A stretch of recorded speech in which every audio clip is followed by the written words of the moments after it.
Salut tout le monde! Je vous souhaite la bienvenue et j'espère vous trouver en pleine forme pour la carte du jour. Avant d'aller plus loin, une petite précision. Cette vidéo est chapitrée. Donc, si vous avez déjà pris connaissance des explications d'utilisation, vous pouvez passer directement à la carte du jour. Avant de continuer avec l'oracle des 53 clés de sagesse, je vous dois quelques explications. Chacune de ces cartes est liée à une série numérique. Et ça va demander de votre part un petit travail personnel si vous vous êtes reconnu dans les différentes questions que la carte pose. Ces cartes agissent comme un miroir de l'inconscient et vous trouverez souvent une résonance dans les images ou dans les messages que ces cartes véhiculent. Donc, je vous invite, au-delà du message que la carte vous envoie, à vous imprégner vraiment de l'image. Laissez cette image vous parler. C'est important ici de regarder la vidéo tout en écoutant, car l'image peut vous apporter des éléments de réponse ou de réflexion à la ou aux questions que vous vous posez. Pour les besoins de la vidéo, je vais simplifier la pratique que demande l'utilisation de ce jeu. Si vous êtes intéressé par acheter cet oracle, eh bien, je vous invite à prendre contact directement avec Jean-Marc Meyer. Vous trouverez son adresse mail dans la description de cette vidéo. Alors, en règle générale, l'utilisation des séries numériques se fait jusqu'à ce qu'on obtienne le résultat escompté. Si le message de la carte vous parle et si les questions posées vous interpellent, je vous donne ici la marche à suivre. Elle est la même pour n'importe quelle carte.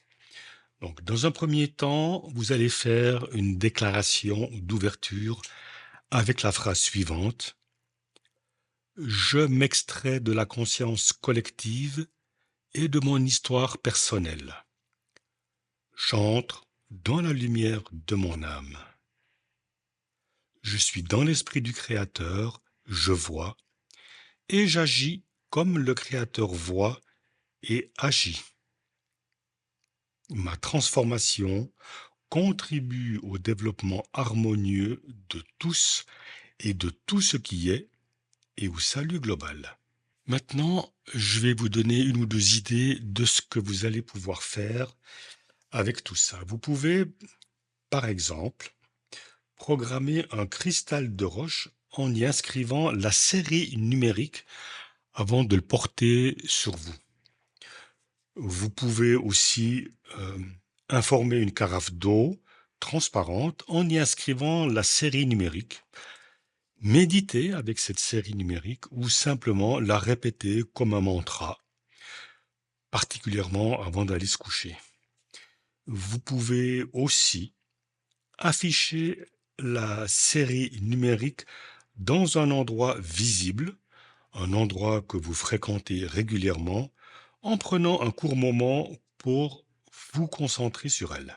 Vous pouvez également intégrer la série numérique dans votre pratique de cohérence cardiaque ou toute autre pratique corporelle.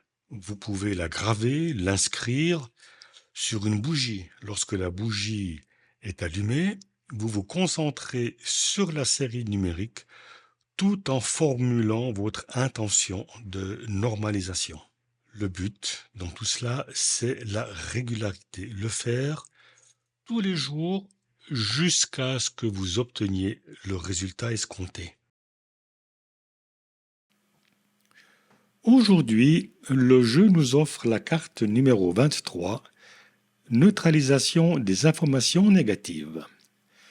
La suite numérique est 9, 1, 3, 7, 1, 9, 8, 5. Il va de soi que certaines informations négatives méritent d'être exprimées par souci d'authenticité et de compréhension mutuelle dans les relations. Mais il y a un type de négativité qui peut empêcher la communication.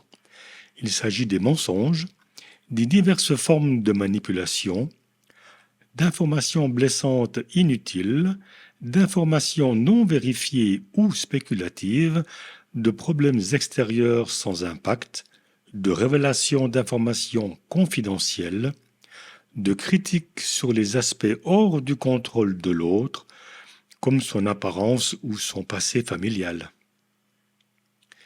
Albert Einstein rappelle que se concentrer sur des informations négatives peut nous faire perdre de vue les possibilités d'un avenir meilleur, inhibant notre capacité à agir pour le changement.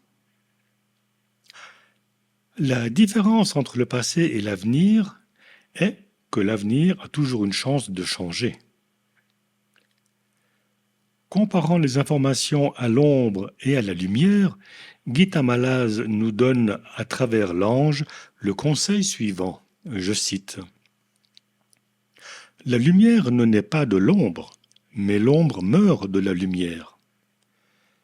Plutôt que de chercher à diminuer le mauvais, augmente le bon. » Fin de citation.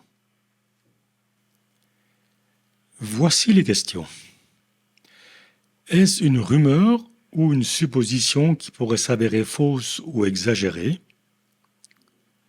Y a-t-il un risque que cette information cause de la douleur ou de la souffrance sans raison valable?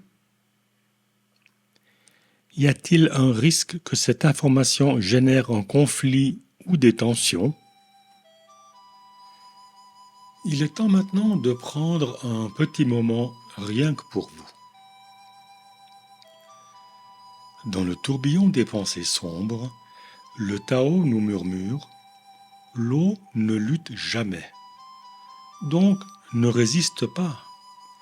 Laisse glisser les mots blessants comme une feuille sur le fleuve. Ce que tu combats, tu le nourris. Ce que tu observes sans attache, tu le libères. Bouddha nous dit: ne crois pas tout ce que pense l'esprit agité. Le ciel n'est jamais troublé par les nuages passagers. Les informations négatives ne sont que des ombres projetées sur l'écran de l'éphémère. Dans le silence, entre deux souffles, trouve l'espace où tout s'apaise. Le Tao nous rappelle que l'équilibre naît de l'accueil. Le noir et le blanc dansent ensemble dans le symbole du yin et yang. De même, la lumière intérieure transforme l'obscurité en compost pour grandir.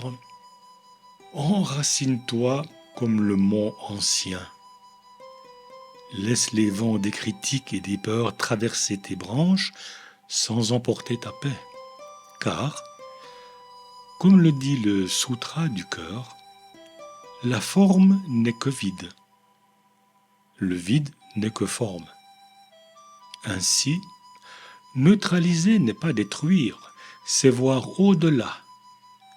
C'est choisir de ne plus donner d'écho à l'écho. Voilà les amis, c'est terminé pour aujourd'hui. Je vous souhaite une excellente journée. Faites-vous du bien et surtout prenez soin de vous. Si ça n'est pas encore fait, profitez de vous abonner et d'activer la clochette pour être notifié à chaque nouvelle vidéo. Je vous donne rendez-vous demain pour une nouvelle carte des 53 clés de sagesse. Bye bye.